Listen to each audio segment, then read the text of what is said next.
Good afternoon, everyone. Thank you for tuning in to today's webinar. Today, we are joined by WFTV broadcast meteorologist and YouTube creator, Brian Shields. Thank you so much for being here today, Brian. How are you? I am great. Thank you so much for having me. I love what you do. I'm honored to be here with you, excited about this. So thank you for thinking of me and having me join you. That's great. And thank you so much for joining us. As we said before, we as a team have curated some questions for you. Okay. And then we've also gotten questions from students at our school. So we'll start off with our questions and then we'll jump into those of the students. Okay, sounds good. So first question that we curated was, why is there an eye of a storm? Okay. That's a great question. That's actually one of the reasons I got into weather, in that as a kid, I loved hurricanes. I always wanted to get into weather. I think when I was very young, there was a hurricane when I was about 5, and it was coming our way, and somebody may have mentioned there was an eye. And to me, as a little kid, you can imagine there's an eye. What, is this some sort of, is it a monster? Like what's happening here? So the eye of the hurricane is kind of the dead spot where you actually have calm and actually sinking air. So it's actually very settled right in the eye. But the worst part is right around the eye wall. And that's where you have the worst weather. So it's all about the circulation of winds up and down in the hurricane. And where it comes down is where the eye is, and that's settled. And where it goes up, that's where you have more storms. So that's a good question. And a better defined eye, that's going to be a much stronger storm. Sorry, can you give us a brief explanation as to how hurricanes form? All right. So hurricanes form, first off, there's certain things they need. They form over water. But one of the things we look at, say, if we take the Bahamas, for example, we look at a couple different things. One would be the big season off of Africa, where you have storms developing there. So the pattern just happens to be that you get big clusters of storms in Africa kind of late in the summer. And then those big clusters of storms are not organized, but they come off into the ocean. And if conditions are right, they can develop into a hurricane. So they feed off the warm water in the Atlantic. It's almost always warm. And then also the air around it kind of needs to be kind of settled so that the storms could build up.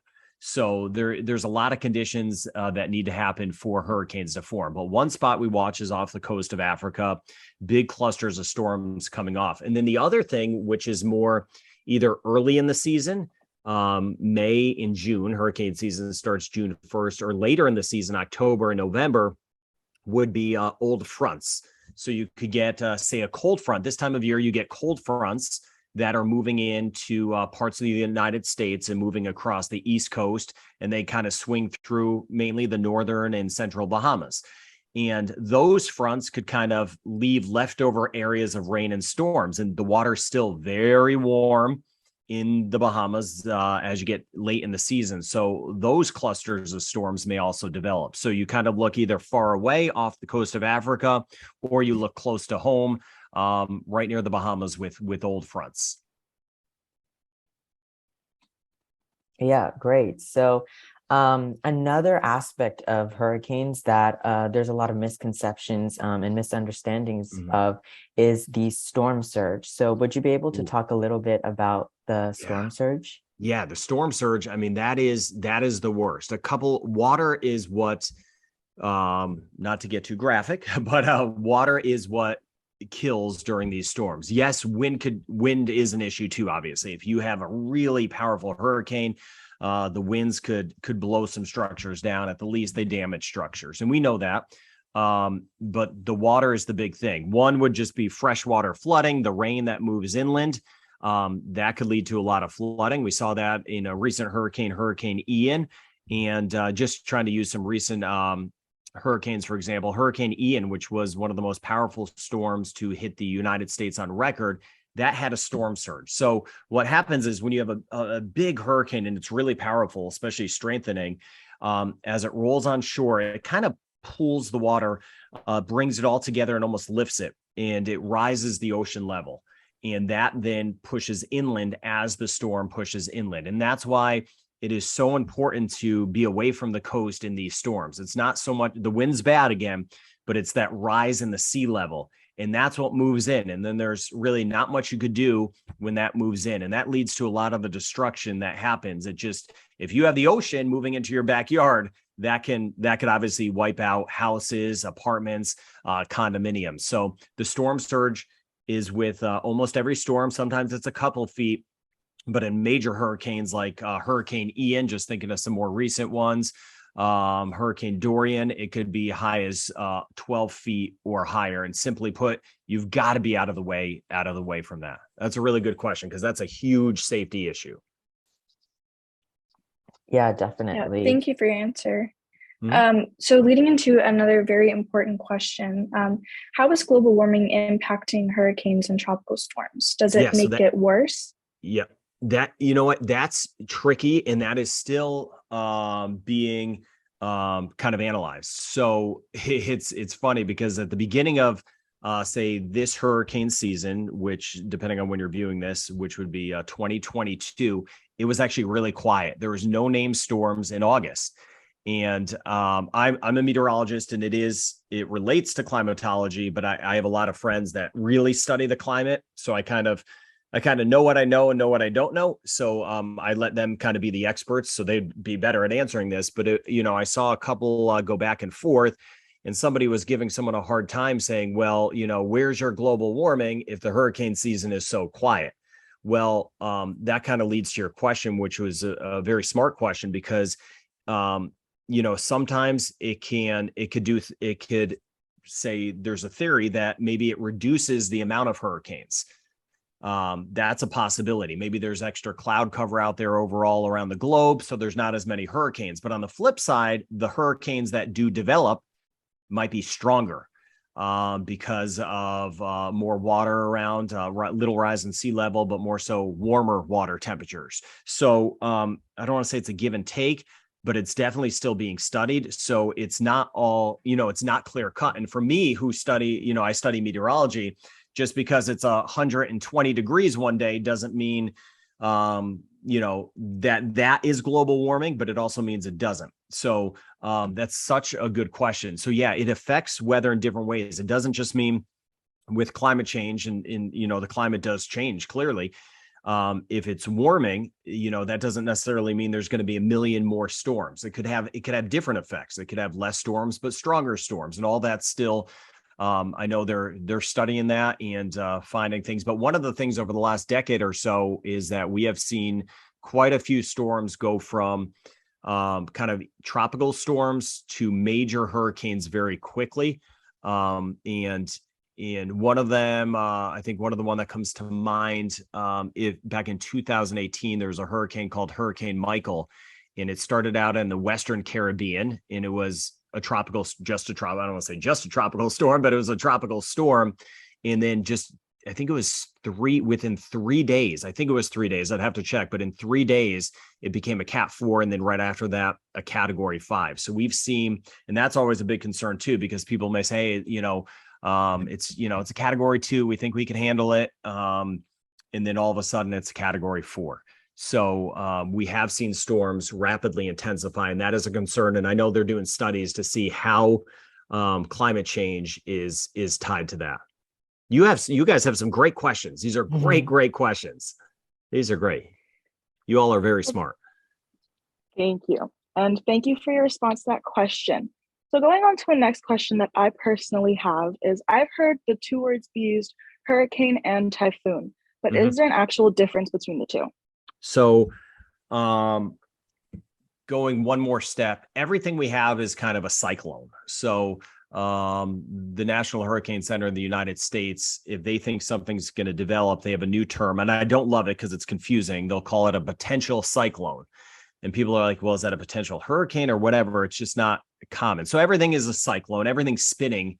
Storm system spinning is a cyclone. Now, as far as typhoon versus hurricane, they're just different terms used in different parts of the world. So we use hurricane in the Atlantic Basin, and the Atlantic Basin is the Atlantic Ocean, the Caribbean, and the Gulf of Mexico. Now, sometimes I call a hurricane in parts of the Pacific a hurricane, and, you know, sometimes I get people, hey, it's a typhoon out there. And I'm like, well, not exactly. The Pacific's broken up, the northeastern Pacific. So if you're off the coast of Mexico or off the coast of the United States, that would be a hurricane. But as you get toward Hawaii, but as you get more out into the Pacific, then it's called a typhoon. So there's just different names. That's a good question. There's different names on what they're called around the world, but the same thing. Yeah. Thank you. Yep. Great. Thank you for your response. That kind of leads into another point of how does the 1 to 5 hurricane ranking system work? Yeah, so that's tricky. So, well, I mean, it's not so tricky. So there's a scale. It's it's called the Saffir-Simpson scale, and it goes from 1 to 5. So Category 1 hurricane starts at a Category 1 hurricane starts at winds at 74 miles per hour, and then it goes up. And when the winds in a hurricane, sustained winds, so that's a constant wind, when it hits 157 miles per hour, that makes it a Category 5, 157 or greater. The issue with that is, and the scale itself is fine, but it's always how people interpret it. And that's always kind of my thing, whether it's on my YouTube channel or, you know, whether I'm on TV trying to explain things to people. For example, you could have a bad tropical storm. There's been tropical storms, named tropical storms. Tropical storms get names that have been retired because they've dropped so much flooding. And then you could have a Category 2 or 3 hurricane that's much stronger than a tropical storm, not have a name retired, you know, doesn't hit much land or doesn't do a whole lot. And, you know, that's just how it is. One of the things they're looking at is the damage. And there's 2 things to this. One, different countries and different areas, not just different countries, but different areas within countries could handle storms differently. You know, we're all the human race, but, you know, some locations are better equipped for storms than others. Some have better structures. There's certain spots, I know, I live in Florida. There are certain spots that are up to code, and, you know, all the new buildings can really sustain a pretty strong storm for the most part. And then the older homes can't. And, you know, if a hurricane hit those, and one of the things they would kind of like to factor in, or at least message better. And this goes back to Carter. That's your name. Is that your name, Carter? Yes. Is it Carter? Yeah. Okay. So that goes kind of back to your question with storm surge. You know, rainfall and storm surge are not part of unless there's been a recent change, it's not part of the Saffir-Simpson scale. So, and, you know, storm surge is so important, and so is flooding. I mean, that's essentially what does a lot of damage. So kind of back in the day, it was really just based on winds. Now they're starting to see if we could kind of fine tune the scale a little bit better. But I think it comes down to messaging too. It's like the job of me, who is a meteorologist, to say, hey, this is a Category 1, but this is going to dump, you know, a lot of rain. And we just had that. There was just a Hurricane Julia that rolled into Central America, and there's a lot of high terrain. And even though it was just a Category 1, well, that gives you life-threatening flooding. So sorry, I went on a little bit of a tangent there, but that's kind of, yeah. So Saffir-Simpson scale is kind of the best we have at kind of telling you how strong a storm is, but there's a lot of other factors too. Mm-hmm.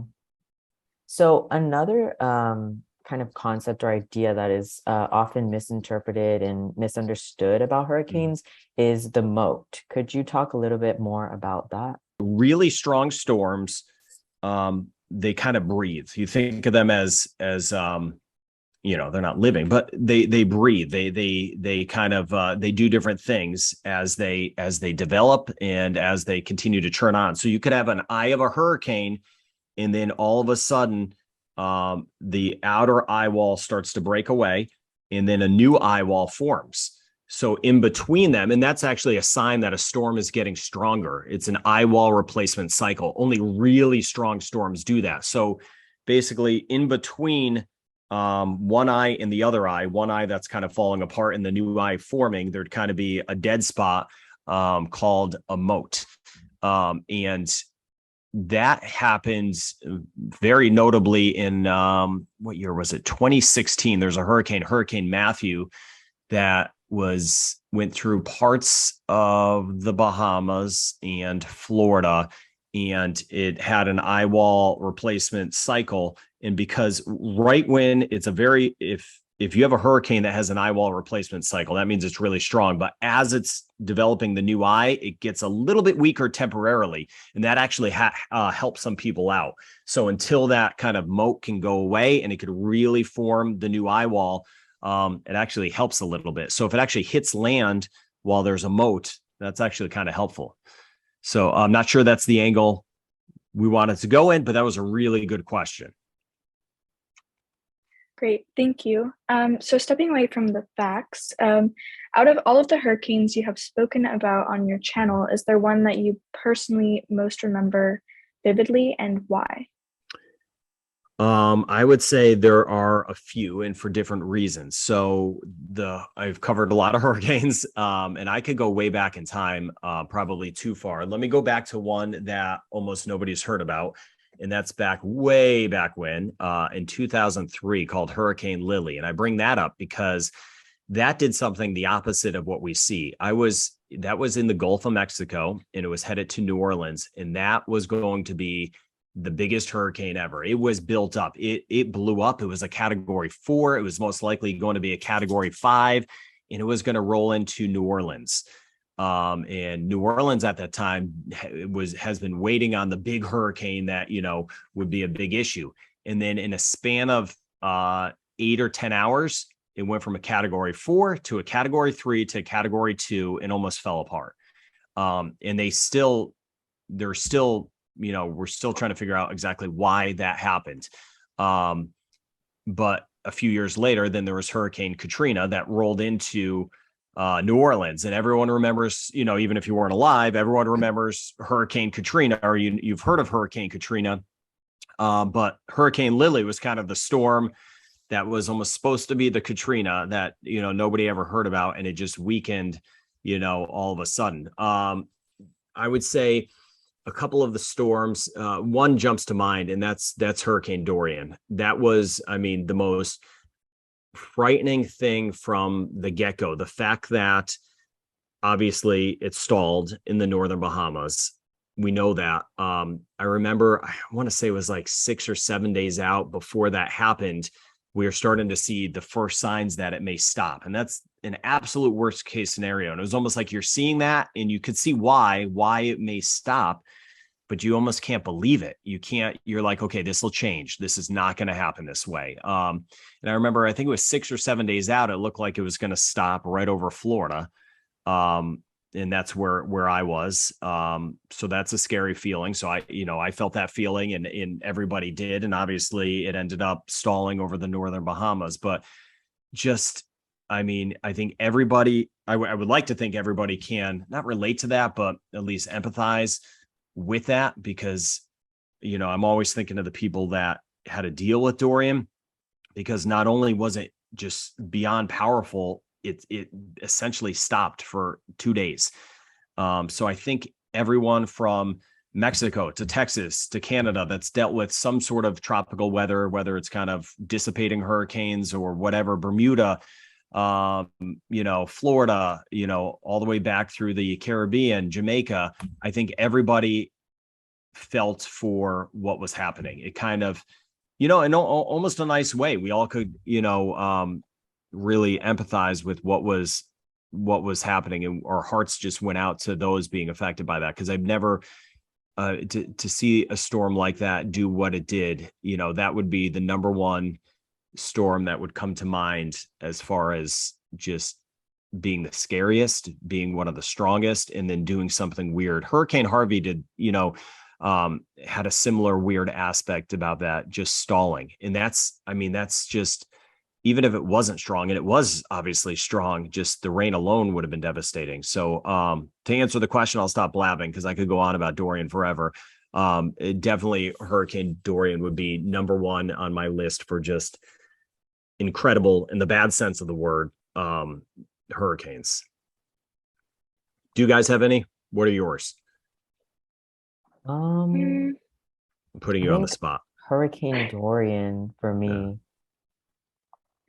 Yeah, number one would be Dorian. And I think the other one that I do remember when people talk about hurricanes is Matthew. Matthew. Yeah. Yeah. Yeah. Matthew is really scary. That was for a lot of reasons. There was a lot of uncertainty with Matthew. And that's sometimes the thing too Yeah. with a few years back, there's Hurricane Irma kind of skimmed by Puerto Rico and, affected a lot of areas. But that one was always kind of on track. It was a terrible hurricane, but it was easier to forecast. Matthew was one of those that was a bad hurricane, but it was harder to forecast. So that's always more of a concern too. It's kind of like, I didn't know where in the end where it was going to end up. So yeah, Matthew would have been one of those two. Also a very strong and kind of developing hurricane. And you're just kind of wondering what it's going to do. Yeah. So kind of in relation to like hurricane forecasting and tracking hurricanes, what advancements in technology have made forecasting more accurate? Yeah. So there's been so many, which is we're so thankful for. Let's see, obviously way back in the day before any of our times, satellites going up, obviously, just to see these things. Now, the satellites these days could do a whole lot more. And we're putting like 1 million satellites up there. Every couple of days, there's rockets going up, throwing up satellites. And the satellites could do a whole lot now, not just see the clouds, but kind of, get a gauge on the temperature and what's going on in the clouds. We could see the lightning in these storms. So just the satellite data we're getting out of these and the modeling. So you talk about the computer models. Now the computer models, some years they're really good and some years they're not so good. So the last few years, there's a model called the GFS, which is the American model. It was awesome. And before that, the European model was awesome. And then this year it feels like nothing's really awesome. So it's kind of they're computers and people are kind of tweaking them and finding out the environmental conditions. But I would give a nod to our the hurricane hunters out of they're not all out of Miami. The hurricane center's out of Miami, Florida, but the hurricane hunters that they're in these planes that not only go into the hurricanes, and that's important, but they'll take jets and ahead of a developing hurricane, they sample the atmosphere. So they could kind of, and then that information goes into the computer models. So their work, the men and women that get up there in the atmosphere and sample the atmosphere, either within a hurricane, developing hurricane, or out ahead of it, I think that is still the best advancement. Now, they're still fine tuning that every year. So it gets better every year. And then that information gets into the models. And one thing that has been huge over the last maybe 5 to 8 years has been the track. The track of the hurricanes has been amazing because those men and women are able to do that. And there's a lot of smart people figuring out these computer models. So we are so thankful that we have a good idea of where these things will go. If you look at when they issue a first track and where, you think they may go, it changes. Obviously, the weather is the future. It's not easy, but the track is good. Intensity, though, is still the problem. And that's always scary because, you could think you have a category 1 hurricane and then all of a sudden it's a category 4. But all the good work they do, getting a sample of the atmosphere, helping to figure out the track of these things, just to me, second to none as far as advancements.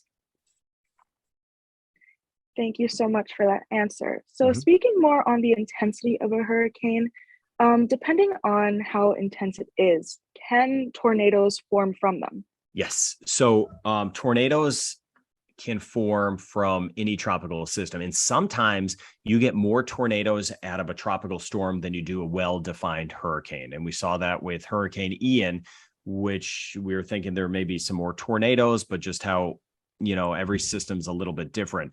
So it doesn't matter as far as tornadoes go. It doesn't matter if it's a tropical storm or category 5. Some have a lot, some don't. We're kind of still studying that. A lot of it has to do with how many feeder bands it has, how many big rain bands it has kind of wrapping around it. Now, as far as the tornadoes go, the tornadoes in a hurricane, for example, usually happen on the right side of it. In some of those feeder bands, kind of even ahead of the storm. So there are certain areas of the hurricane where it would be more likely that a tornado would form based on these bands of rain and storms coming into the center of the hurricane. And when they hit land, it helps add a little friction and spin up. So yeah, but it's still tricky. It's still tricky. Now I have trouble with it too. You know, you're kind of like, all right, is this one going to give us a lot of tornadoes or is this one not? It's like each one has a kind of a mind of its own. But yeah, it is always every tropical system. There is, you know, that strong threat of tornadoes, and they're different tornadoes. They're quick. They're usually not long tornadoes. Like those powerful F5 tornadoes you may see in movies, the really big ones. These in tropical systems are usually small and they can last for just seconds, but of course they could do a lot of damage. You all need to write some sort of book. You have wonderful questions. Thank you. Our next question is, what islands are most at risk for a hurricane in the Bahamas and the Caribbean? Wow. Most at risk. So I would say all locations in the Caribbean and the Bahamas are at equal risk for the most part of, you know, a bad hurricane. Now there's, if you break down the Caribbean, there's certain spots that are a little bit more south, like Aruba. And because you're closer to the equator, there's not as much spin. So storms don't spin up as much. So usually, you know, the hurricane belt, so to speak, is a little more to the north. So not all spots along the Caribbean. Panama, Costa Rica usually don't get a whole lot, although Costa Rica just had significant flooding out of Julia. But generally, you know, all spots from Barbados, if things could develop quick enough, to Jamaica, the Cayman Islands, and then back through all of the islands of the Bahamas are at risk. Wait, did this have a two-part? I was going to say something else. So which ones are most at risk? Was that the only question?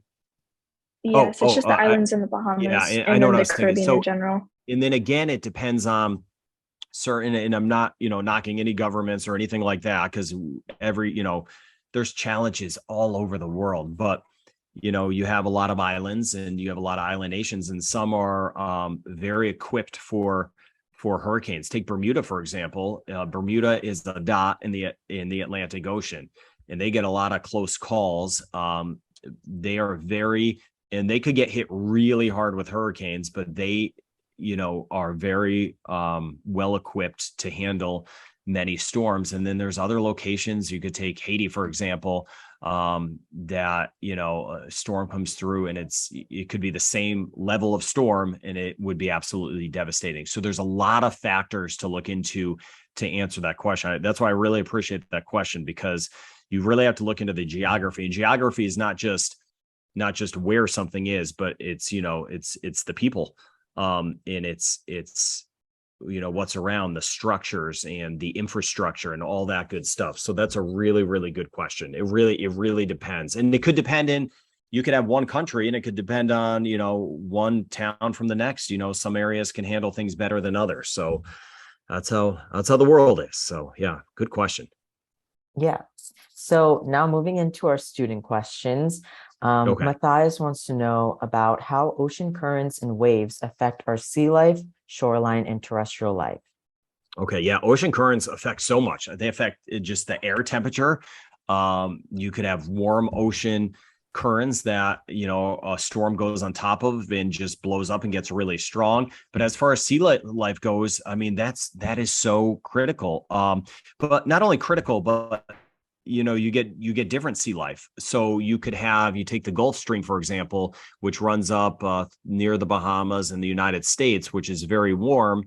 You know, if you have warm water, you get different sea life versus where if you get off the coast of Canada, there's some pockets where they go out fishing and you get some of the, I guess, tastiest fish around, where it's super cold. The water is super cold. So currents play a big factor, and that's why currents need to be watched too. But then if you break it down, I used to study back in college, coral reefs. You know, a little temperature difference could really change what's going on in a reef system. And that's critical because within a reef system, you have a gazillion different kinds of, you know, species. So it's fun to look at the currents because in different areas you get different things, but at the same time, any change to those currents could really change could change the sea life. And that's, I know, one thing, again, a little bit out of my ballpark, but they're watching for climate change or just pollution as a whole. That really affects things like the reef systems and what's going on out there. Thank you so much for that answer. It was very well detailed and I got a lot from that. Yeah. So now a question from Bianca. Has there ever been a storm that has exceeded the qualities of a Category 5 hurricane? All right. Sometimes that's a good question. So you will have, sometimes people will be like, well, it's a Category 6, Category 7. We don't have Category 6 or 7. But with that said, Category 5 is 157 or higher. And there have been some very, very, very strong storms where I guess if you were to kind of incrementally add on to the Saffir-Simpson scale, maybe closer to a Category 6. So there have been, you get varying levels of a Category 5. They could be winds of 157, or you get back in the Western Pacific, the typhoons there can get upwards of 100. I can't remember the one. It was maybe 10 years ago, which was just mind blowing. 190 miles per hour and gusts are over 200. So, but point being though, with a Category 5, once you're hitting Category 5, that's as bad as that's horrific. So even if it's 157 as far as the winds go versus 180, it's terrible. But you've had some, I guess you could say, they're all really bad, but some Category 5 storms that have been worse than others for sure. Thank you. Another question from Bianca. She was wondering, what was the longest hurricane to last? Ooh, longest one. Ooh, I would have to go look. That is a good question. So I might have to, I won't cheat, but I will look. There have been a couple that have trekked along. As far as name systems go, I cannot remember off the top of my head. So definitely look that up because some have remained a name system for a really long time, where they started off the coast of Africa, they come near the Bahamas, circled all the way out. Now, as far as just, again, the two that come to mind as far as hurricanes that have done some weird things and have lasted a lot longer than what people would like would be Hurricane Harvey in Texas and Dorian in the Bahamas. Those would be two, but I would have to look that up. I'm not sure. Those are, nothing's really fun about hurricanes, but those are very interesting questions. I love those. Those are kind of fun to look at. So there's been some that have lasted a long time. You're kind of just like, when is that going to finally fall apart? So good question. All right, thank you. We have a question from Sienna, and that is, how can coastal erosion contribute to hurricanes or their formation? Coastal erosion, if you get, you need the coast. So coastal erosion won't change hurricane formation, but if you get a big hurricane and then that kind of tears up the coastline and there's a lot of erosion, well, then if another storm comes along, the next storm, there's not as many sand dunes and there's not as much along the coast to protect the coastline. So that could be a really bad situation with the surge because there's not as much to protect the surge. So if you get kind of back-to-back storms, that's where it could really impact that. Good question. Well, I think that concludes all of our student questions. Thank you so much, Brian, for your time. Thank you for having me. Today.